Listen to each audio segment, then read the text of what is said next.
What is going on, football family? Welcome back to the JDW Sports Talk Show, where every fan is welcome. We're officially ready to rock and roll for our Super Wildcard predictions, 2024 predictions. Getting ready to, get into playoff season. It's bittersweet, It's like the end of the season, but we have the best football in front of us, and it's exciting. We have the best 14 teams in the NFL.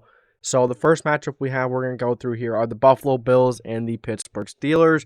So the Buffalo Bills at home taking on the Steelers. So Allen needs to take care of the ball. That's number one for the Bills. If Allen can take care of the ball, take his checkdowns, make some simple throws, don't go crazy. You don't need to go crazy against the Steelers. Just do what you got to do. Take care of the football. Make some big plays. Run for some first downs. Don't put your body in harm's way. And the Bills should win this game. And I know I have the score here a little closer than I thought I would have initially, but the Steelers are sneaky. They have some good pieces. Mason Rudolph is playing nice, but he's only going to be good for so long. Is a run game going to be taken out of the equation if Josh Allen and the Bills get up early? Because the Bills are very capable of that. The Bills can absolutely kill the Steelers. This can be a very close game. Maybe Josh Allen is one of those games where he turns the ball over and the offense can't really get anything going. But I think the Bills are going to win this one at home over the Steelers. So another big thing to look out for is that TJ Watt is out. He's probably going to be out.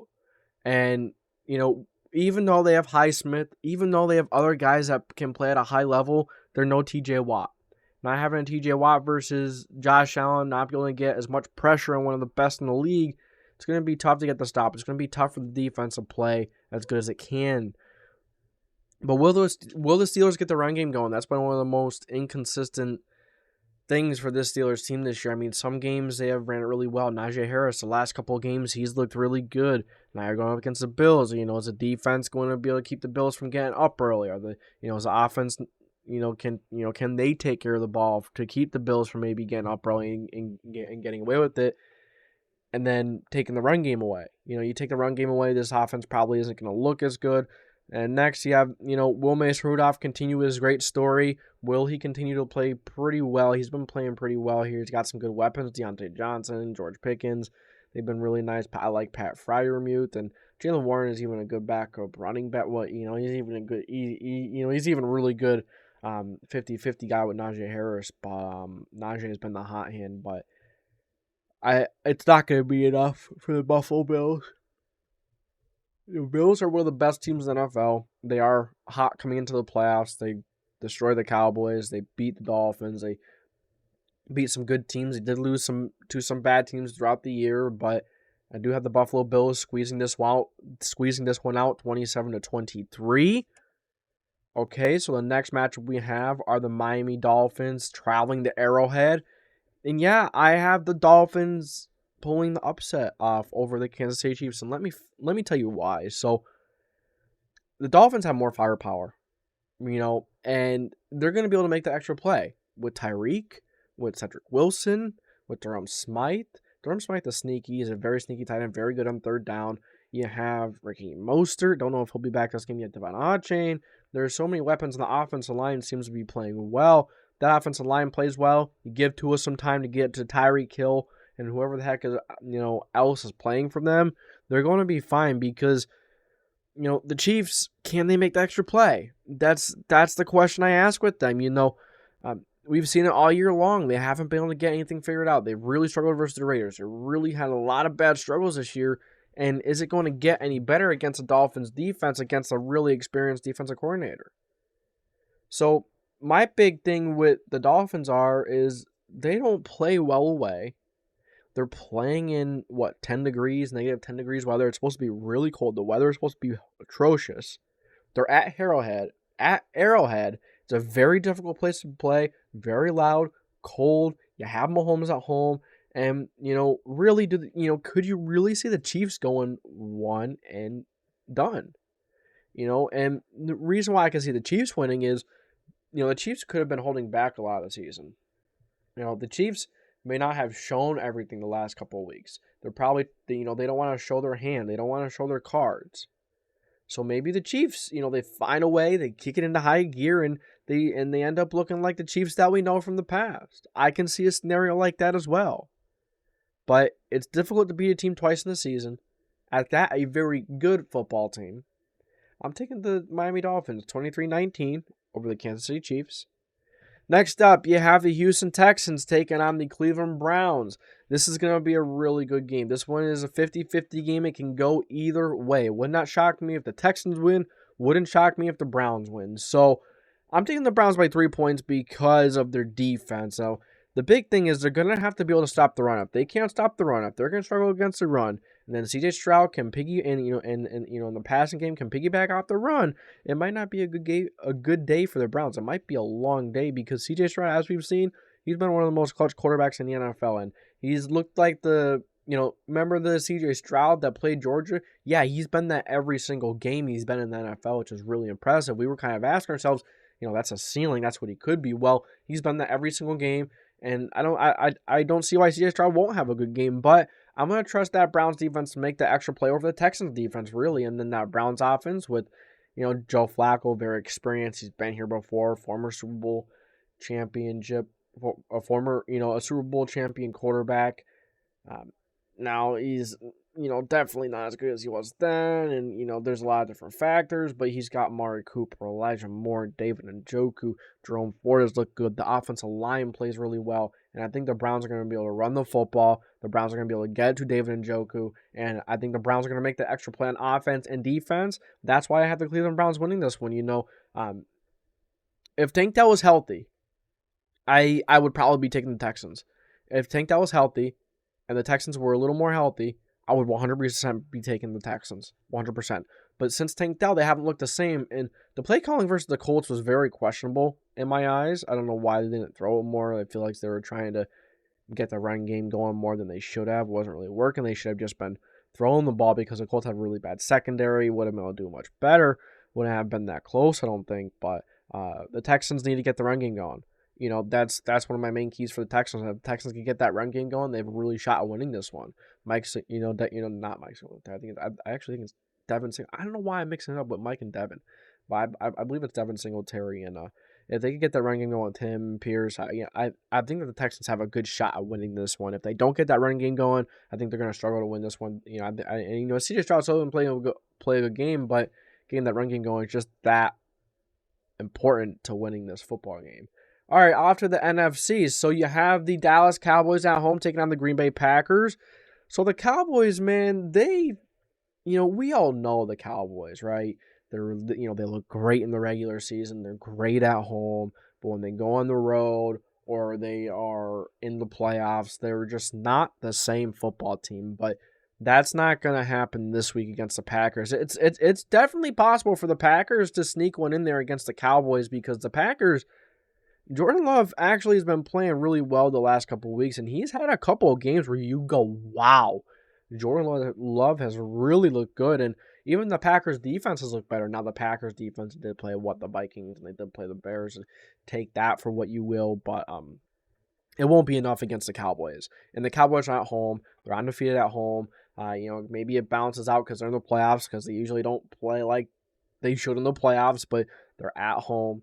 It's going to be loud, and I think Micah Parsons is going to force Jordan Love to make an extra mistake or two, and that's going to be a difference in this game. So I don't think it's going to be. I don't think Jordan Love in that offense is going to be enough versus that Cowboys defense, and I think that Cowboys offense is going to get it going. I think that Cowboys offense is more than capable of putting up 35 plus this weekend.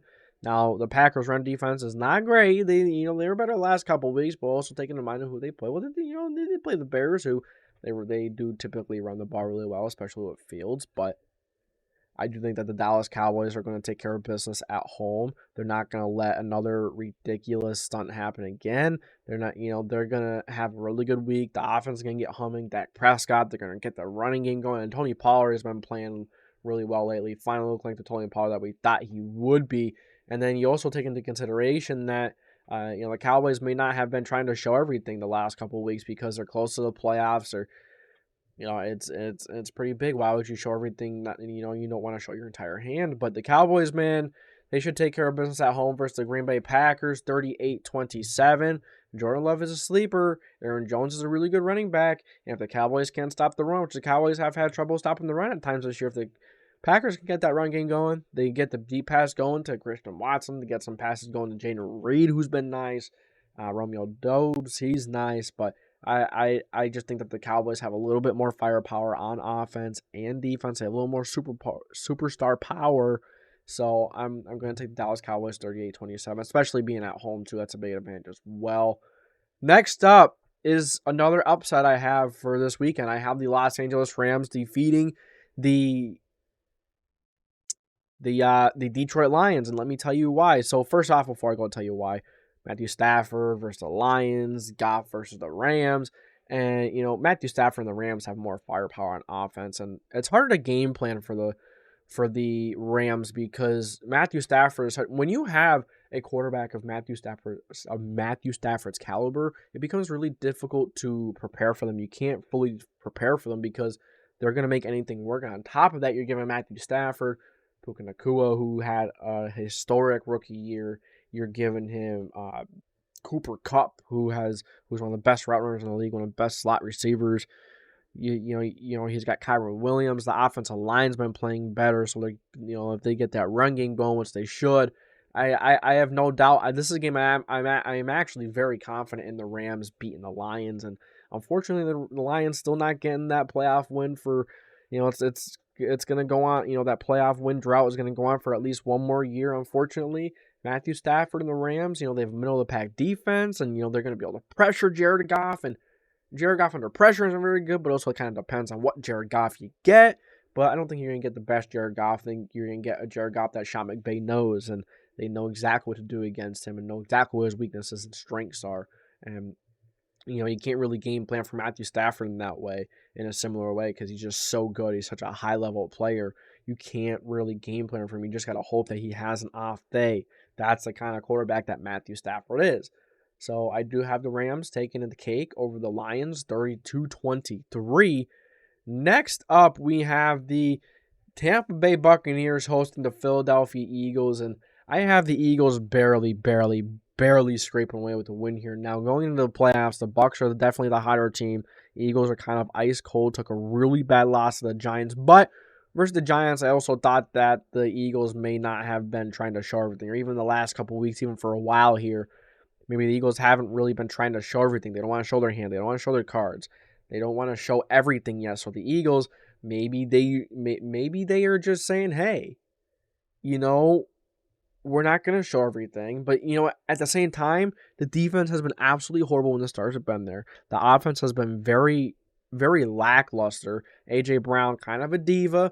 And, with A.J. Brown, Devontae Smith not being at 100%, that's very worrisome. And if neither of them end up suiting up, I will change my pick to the Buccaneers.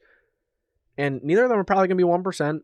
But I think the Eagles, superstars, I think their talent is just going to show in this game. And really coming into this game, it really depends on what team you get from each of these teams. Like, the Bucs have their games where their defense looks like one of the better in the NFL, where their defense looks like it's great, and then their offense and Baker Mayfield, they look great.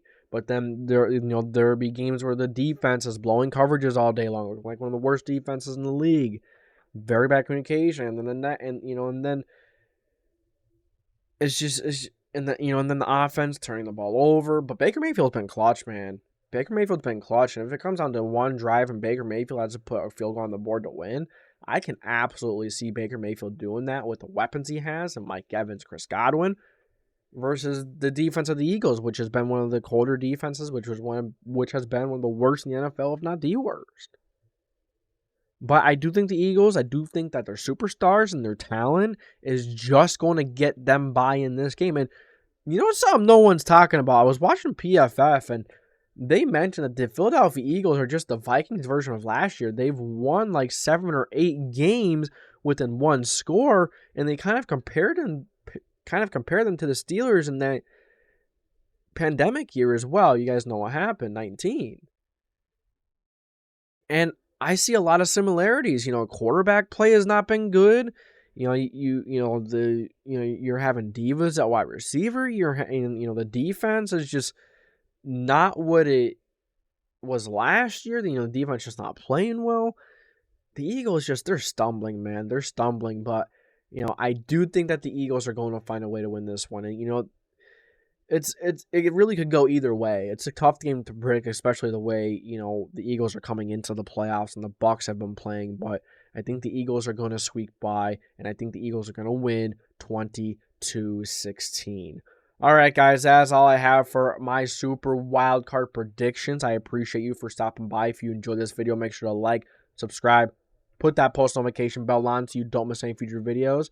This is the JDW Sports Talk Show. I am signing off. I will see you next time, family. Thank you.